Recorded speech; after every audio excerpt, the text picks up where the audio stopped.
Hello, my name is Vlado Damjanovski. I am a CCTV expert known to many people as author of 5 books on CCTV, and I'm also a contributing member of the Standard of Australia and the IEC standards. I'm employed by Optic Security Group, and currently I'm Product Innovation Manager at the Optic IQ Lab, which is based in Adelaide. Last year, in September 2025, the International Electrotechnical Commission, also known as IEC, published the latest standard update of the 62676-4 edition 2025. This is now official new updated standard, and it is a very good news for the CCTV and IP-VSS industry, video surveillance systems industry. This is an upgrade of the so-called DORI standard, which were a part of the 62676-4 edition 2014. I was asked by ASIAL to record this video so I can explain and inform our industry of what has changed and how we came about it. Before I explain the important details of this update, it is appropriate to explain the history of this development, where we from Australia played a significant role. Mr. Michael Meissner is the CEO of AVISO Group from Taiwan, and he was appointed to lead the VSS working group at the German Security Association, BHE. And he was given the task of project leader of the IEC TC79 Work Group 12, which is working on these IP-VSS standards. Over 4 years ago, he was given this task of reworking the 62676-4 version 2014, which is application guidelines for video surveillance systems in security applications. He was asked by German standard bodies, Swiss, Austrian, and him representing also a manufacturer in Taiwan, from Taiwan as well. The reason being is that the pixel densities that were contained in the 2014 standard, which most of professionals would know as DORI standard, were no longer applicable and producing sufficient quality as intended. Subsequently, I was approached by Michael and his team to provide some input for the revision of these 62676-4 standards. Now, this wasn't a surprise to me, because when I was a member of the Australian Standards Committee in the past few years, we have already discussed and submitted a corrigendum document to the 62676-4. This happened during the IEC meeting held in Sydney in 2018, which we organized as members of Standard Australia. And we then presented our disagreement with the derived standards for detection, observation, recognition, and identification, which is known as acronymed as DORI, pixel densities, published in 2014. The Australian involvement, us as a standard committee, involvement in the IEC work commenced in 2016. Reason for that was that until then, we were not really participating and contributing members to the IEC standards, but Australia was only observing member. So even though we were approached to contribute by the IEC themselves, we actually could not do it until we got Standard Australia to elevate the membership level to contributing. This happened in 2016, which is when we started working on all produced but also upcoming 62676 standards. The -4 was already brought in 2014, which is why we couldn't contribute or correct or give our opinion on it, because it was already brought in. Now, we actually spotted, as soon as we started contributing and working on the standards, spotted a inaccuracy, if you want, in the actual 2014-4 standard. And we did actually raise that question in the meeting of 2018.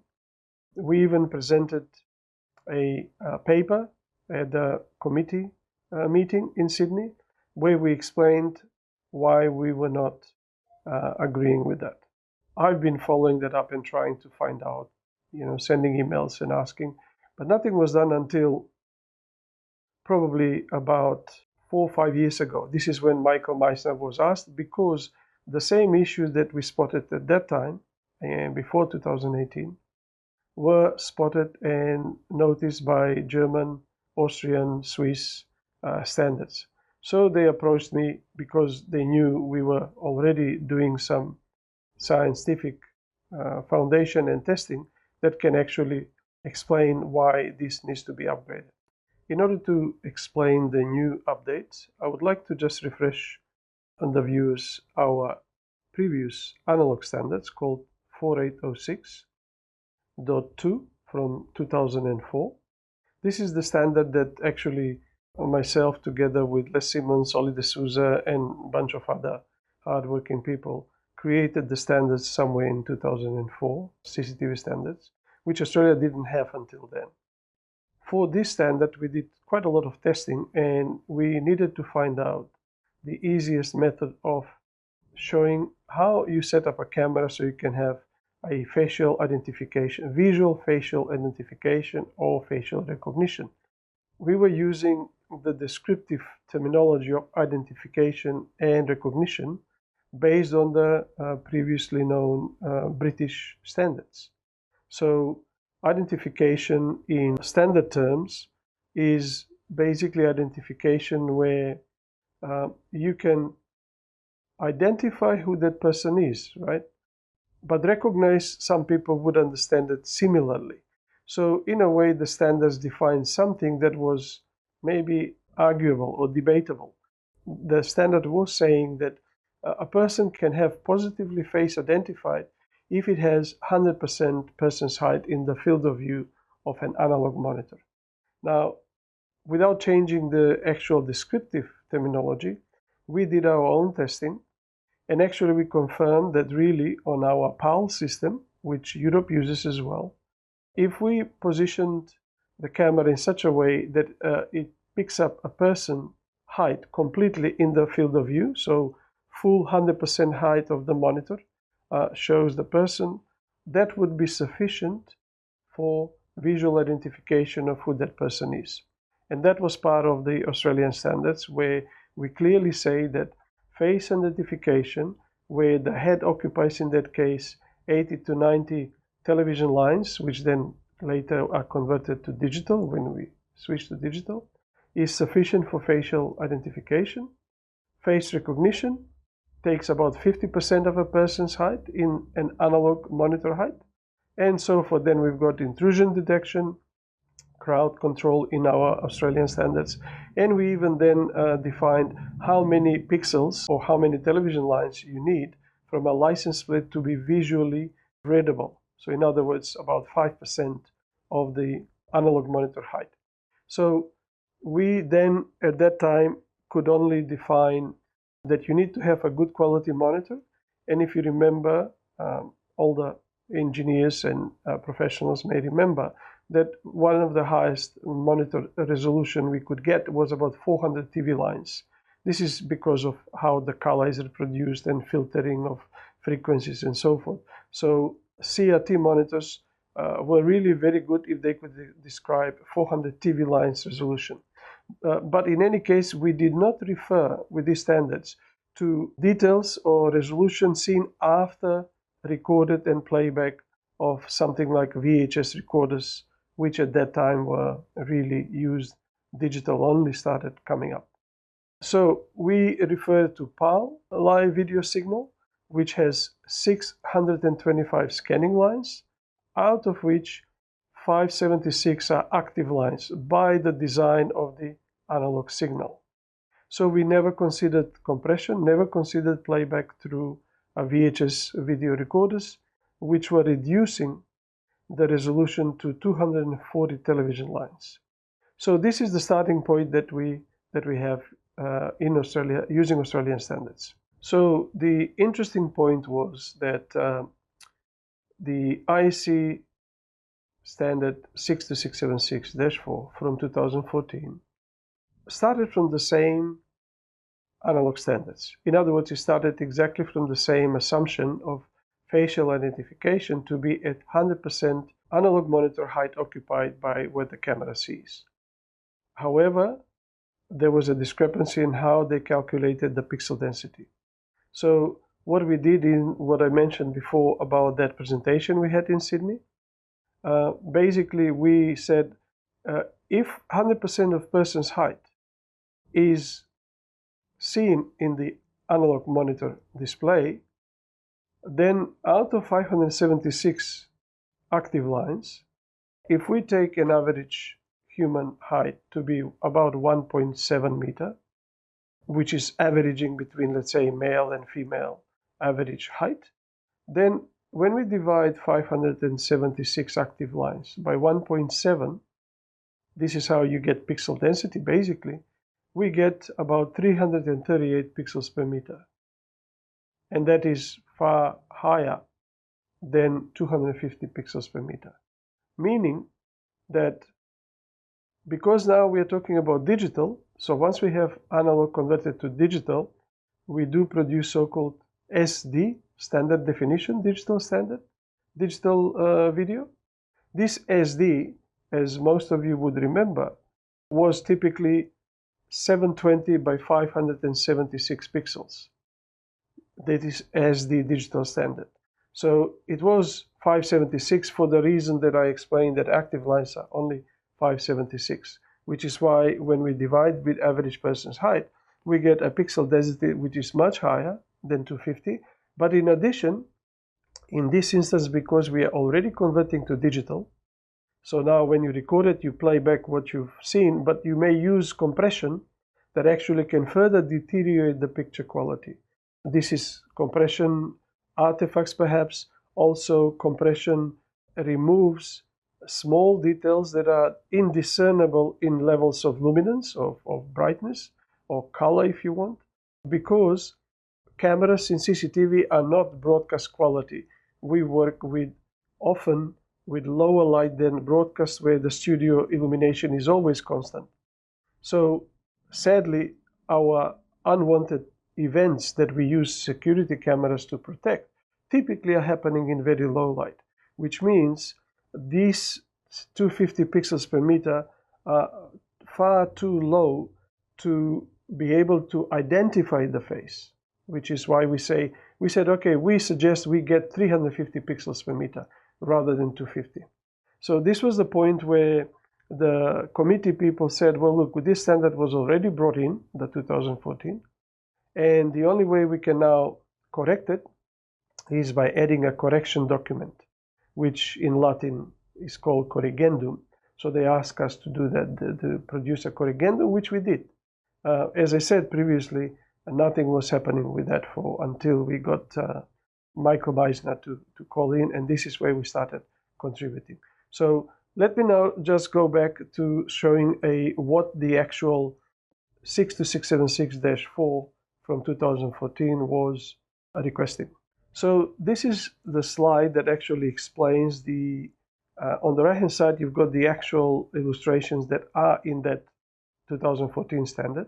So as you can see, the top part shows you 100% person's height is where they start from. And this is then converted to recognition, which you can see as 100% identify is 250 pixels per meter. Now, the smaller resolution than that, which is 50% of the analog monitor height, is called recognize, and that's 125 pixels per meter. Half of that, or even further smaller, is the 25% of the analog monitor height is observe, which is 62.5 pixels per meter. Then we've got 10%, which is detect intrusion, detection of intrusion. This is where the white letters I've highlighted so you can see where the DORI comes from. And then 5% was monitor crowd detection. So in other words, 5% is so tiny. But obviously all of them are linked with the main one, which is identified to 50. So as you can notice, they are all being halved. So as you go, recognize, observe, detect, monitor is half and half and half and half. So clearly, if 250 pixels per meter is not sufficient, the rest of them will not be sufficient. But they're also inspect level, so-called, which is 400% of monitor height. 400% means that you actually have an image from somewhere chest level up to the top of the head. And that was for the inspect level of somebody's faces, details, and so forth. So clearly, with our corrigendum, we lifted up all of this considerably. But again, IEC being a standard, basically a lot of administration, a lot of bureaucracy, and so forth. Nothing has happened until we got a call to get involved in this 2025. So I will explain now what that entails. So this update didn't happen like thrown a number, dice, and say, oh, we need this pixel density. In fact, I remember Michael told me that some German experts, especially from the police and forensic investigation, suggested that identification with 600 pixels per meter, which I said, look, anything more than 250 is better than what we have so far, but why 600 pixels per meter? There was no clear articulation of that. So I said, well, leave it with me, I'll do some testing and I'll do some calculations with my already known formulas for pixel densities, which are published in the books and so forth. So came up with actually a suggestion which was discussed quite a bit with all of them involved in video meetings. We included obviously the British standards. We had Austria, Germany, Switzerland, and obviously myself as a representative of Australia. So at the end of the day, we came up with something that had sound foundations. So in other words, something that was very logical and actually could be used practically, and we actually produced much better, higher quality images, which could guarantee more than the 250 pixels per meter, which could guarantee the facial recognition, facial identification. Even we considered the AI-based analytics. Now, one thing that I didn't contribute to in this case was renaming of these pixel densities. So the people from the IEC, led by Michael, decided to give new terminologies so they are not confused with the DORI standards, which still as an acronym stands there, but actually we've got new terminology which I will explain. So the minimum required pixel density for face recognition or identification as per the old DORI is now 500 pixels per meter. So it's double than 250. And this is now called validation of the face, of identity. And we no longer will be confused. Some people get confused with the English recognize and identify. I don't know if you have noticed, but you've got automatic face recognition, for example, rather than automatic face identification, or some may use automatic face identification. So they could be used interchangeably because the English word recognize, identify may mean the same thing. However, this is exactly what the German standards were objecting, because in their legal system, in their jurisdiction, if you say a face is identified positively as Vlado, that cannot legally stand the ground, because through a visual, you can't identify positively until you do a DNA testing.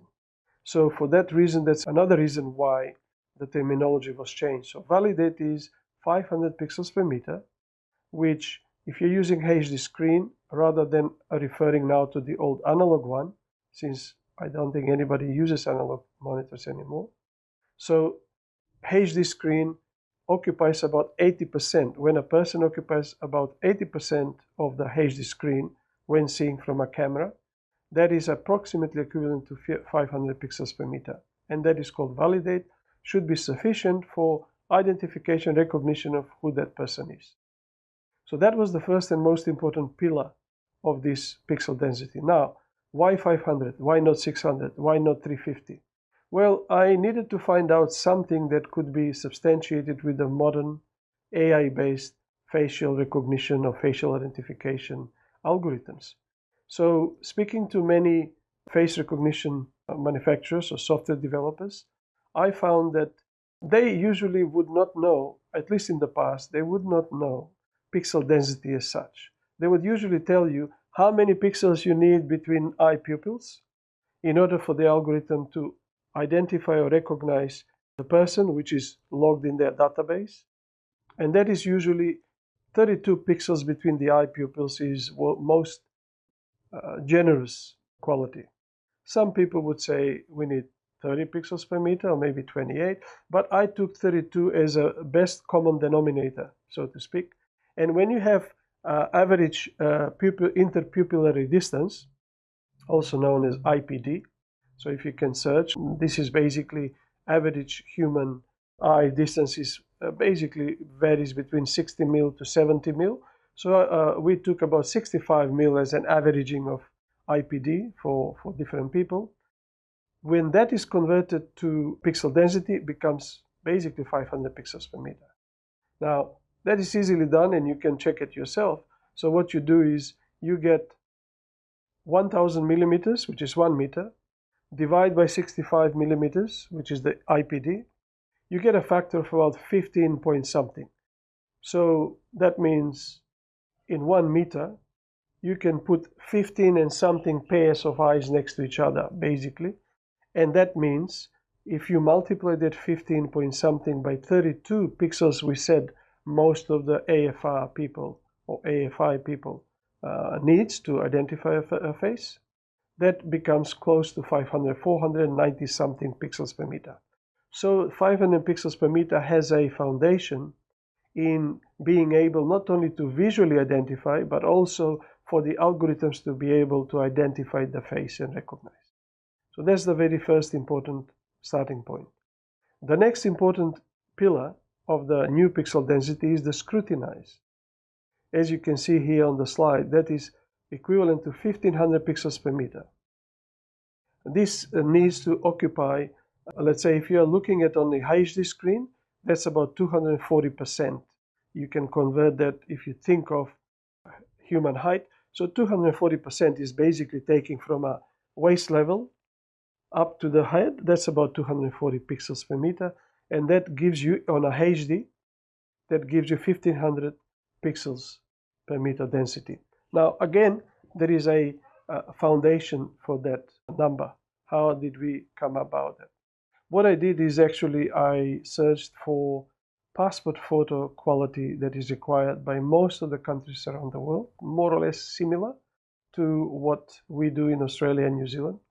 And as you can appreciate, all these are quite strongly defined by how a picture is taken, how the passport is taken in quality, what is the size of the image that you have, how the face or the head needs to fit in there, no more, no less.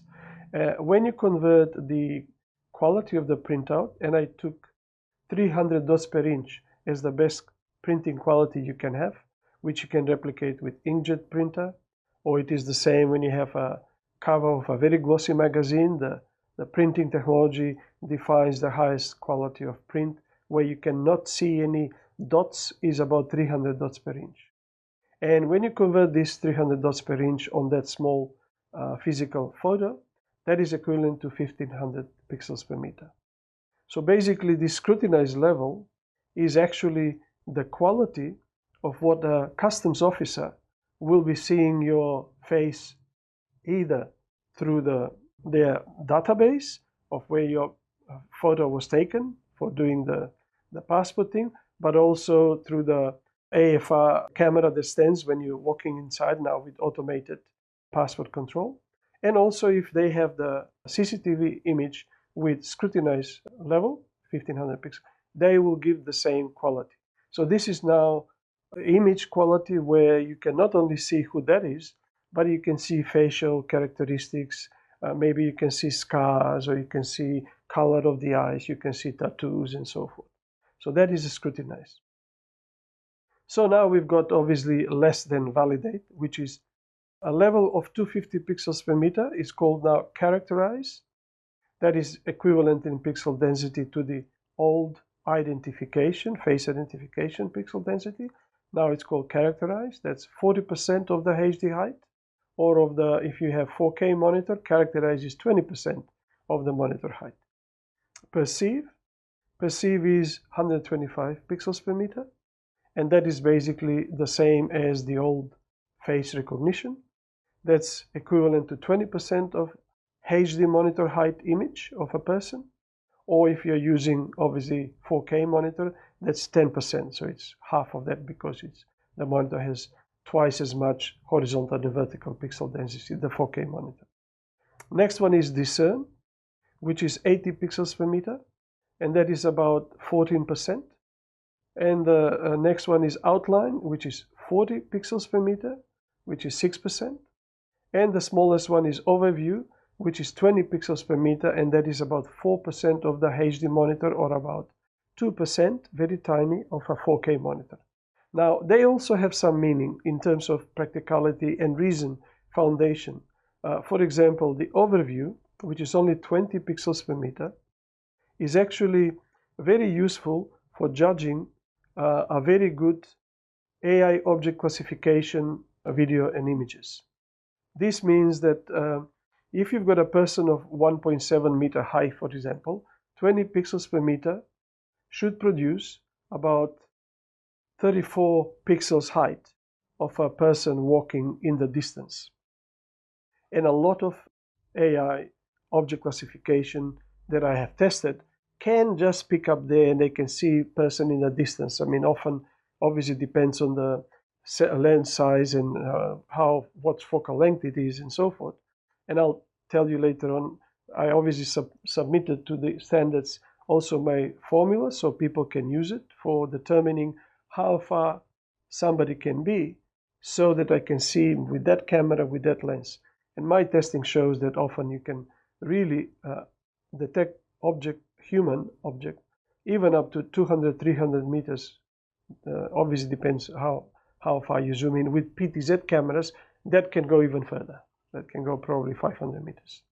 So this is the overview. So it's not, let's say, just a thrown number. It's actually meaningful. Now, 40 pixels per meter, which is twice as much than overview, which is the outline. Outline is even better in terms of AI detecting more than just is it a person or not, but actually more confidence, higher confidence rates, let's call it. Then we've got discern, which is 80 pixels per meter. So discern with 80 pixels per meter, a person of 1.7 meters height will be 80 times 1.7, 56. So that's about 136 pixels. So 136 pixels, give or take. I mean, you obviously have to take these numbers with some little tolerance. But if you have 136 pixels height of an object, let's say human, most of the analytics not only will detect it's a human, but can also pick up the color, can also pick up maybe male, female, or child. And that way you've got actually understanding that with this discern is actually doing a little bit more. And so forth. Perceive does a little bit more. It can detect now vehicles. It can detect color more clearly. I think number plates can probably get started being picked up by automatic license plate recognition, even at about 200, 250 pixels per meter, assuming the car is not passing by the camera, 200 kilometers an hour. So obviously you have to consider motion blur there, which I think I have submitted to DES 5 standard my formulas for finding motion blur. And nobody in the industry is really considering them, but I suggest if you are interested in detecting license plates or even a running person, you don't want motion blur to obliterate, obscure the numbers or the face. You need to know what shutter speed you should use on the camera, which my calculators can show you. So this is roughly the new definition of pixel density, which now can produce much better quality of images for all purposes. One, obviously for verifying or recognizing, identifying who that person is, but also for the AI to work more successfully. With in-depth implementation of this, I believe also software developers that have no knowledge of optics and sensors and compressions can benefit by just simply complying with any of these for their own algorithm, depending upon what they want to recognize and object classify, or maybe detect numbers and so forth.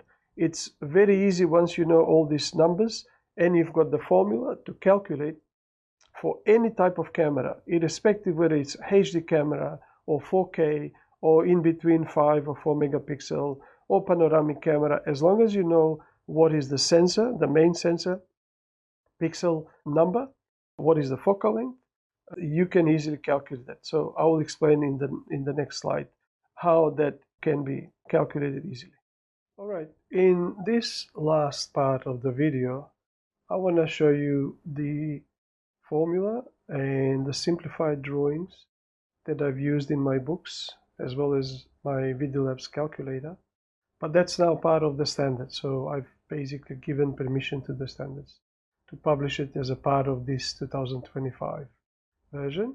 As you can see, this is a representation of what the camera will look at. Like in this case, I call it observed scene, where you've got distance to the observed scene, D, focal length of the camera, F. Obviously, you can work out the angle of view of this horizontal view, alpha, for example. And the formula says that the pixel density, shown here is PDM, M for metric, because you will have also, you can also calculate pixel density in imperial or feet. Obviously, in Australia, Europe, we use metric. So pixel density in metric, which is pixels per meter, depends on 4 variables. F, which is the focal length of a lens. The pH, which is the number of pixels on a sensor that has the image, that produces the video stream. Divide by the distance to the object in meters. And S is the actual width of the sensor in millimeters. So even though for mathematicians this may be, how come the sensor width is in millimeters, distance is in meters, pixels is obviously just a number, F is in millimeter, but because F is in millimeter and sensor is in millimeter, they cancel out. So at the end you get pixels per meter in meters, as long as the distance is expressed in meters. So 4 variables are always needed. And from this you can see that if you know what pixel density is required, for example, starting from, let's say, scrutinize, or let's say validate, you start from validate 500 pixels per meter. You want to find out what is the focal length of the lens positioned at that distance to produce such pixel density. Then, as you can see on the bottom part, the formula that can be derived from it is the focal length is basically dependent on the pixel density multiplied by the distance in meter, multiplied by the sensor in millimeters, divided by the number of pixels. So what that means is if you've got these 4 variables known, you can always find the last one, whether that is a focal length or pixel density. Now, important thing to mention here is that this formula tells you that irrespective of what sensor pixel count you have, you can always achieve the pixel density, which in layman terms means you may even have a HD camera, which is inferior to 4K in terms of resolution, but if you've got suitable lens, you can still achieve the pixel density that you require at that distance, assuming the lens that you have on that camera has the range to actually include the calculated focal length. This is why modern varifocal lenses are quite useful and practical, because you don't need to change lens like we used to do in the past. So there you go. This is also showing you a number of different sensors. Now, 1/3 of inch, 1/2.8, 1/2.5, 1.5. There may be something in between that your camera has. All you have to do is find out what exactly sensor that camera that you're using has in millimeters in terms of width. That's the most important one, because pixels are square. So when you calculate only by the width, the vertical height is the same in terms of pixel density, because the pixels are square, so proportions are the same. So you can use this freely on any project. In actual fact, I have confirmed this optical law applied to any camera. You can have photographic camera, you can have mobile phone camera, you can have obviously security camera, and this always applies. The only one exception is, which is found by me testing extensively, If you've got a very wide angle of view lens or very short focal length lens that gives you such a wide angle, and maybe it distorts, producing so-called barrel distortions. Such lenses may not reflect proper pixel densities because they don't really comply with the optical law 100%. Since they are curved, they should be actually corrected for it. But in CCTV, lenses are probably not as perfect as in photography, or for that matter, even in smartphones. Measuring my smartphone, for example, iPhone, but also I'm sure the same applies to Samsung phones. The barrel corrections are so good that even wide angle lenses have very perfect perpendicular rectangular view, which means this formula applies there too without any problems. Just be aware of that. Other than that, this formula can be used in any situation, in any CCTV application and system design. So I hope that this video explains what are the new values of the pixel densities by the new updated standards, which we are proud as Australian Standard Committee. We really contributed a lot to this, and we as an industry in general should be proud of what we have achieved, standards that are improved that will be used worldwide. I thank you for your attention, and thank you to ASIAL for giving me the space to distribute this information. See you next time.